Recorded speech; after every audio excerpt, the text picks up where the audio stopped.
Four quick questions that I hope are going to be fun.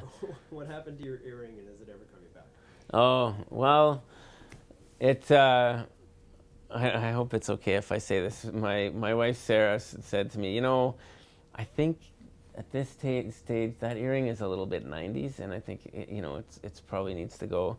That was kind of what killed it. Yeah. So and probably is why it won't come back.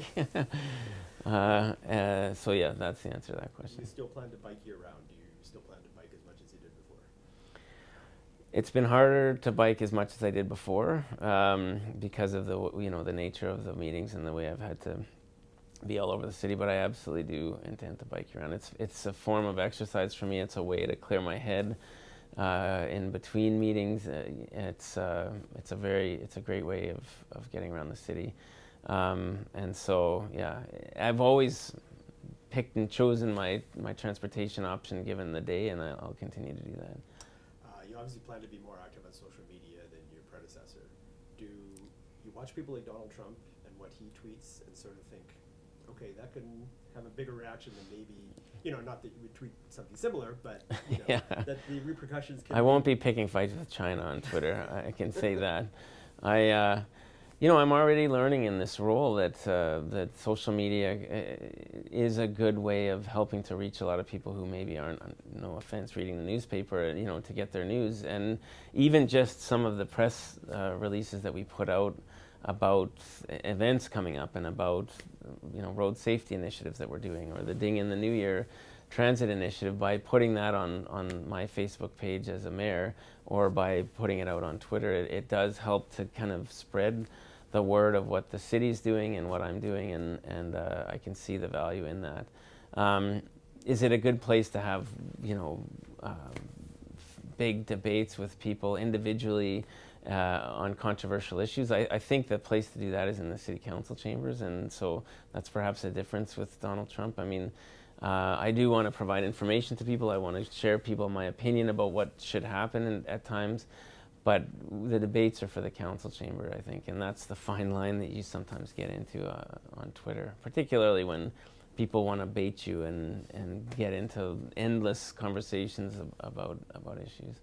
And what has been the most pleasant surprise for you so far as mayor?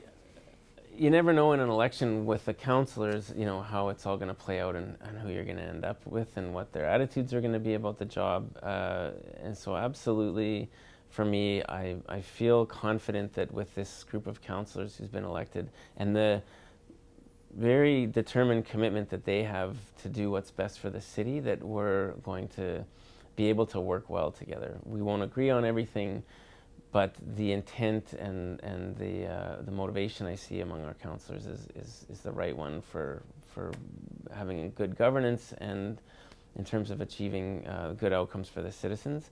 That makes all the difference as to whether, as we said a lot during the campaign, the mayor's only one vote. You absolutely have to have a council that you can work with, and I think that the way that councillors rose to the challenge of budget, especially the new ones, it's a big undertaking to take on a budget and ask questions and understand the decisions you're making. And I thought that there was a lot of good discussion and questions during that time. The way that council worked together on the transit issue. I mean, I think this is a big thing that we accomplished, is settling the transit issue within 6 weeks of this new council being elected.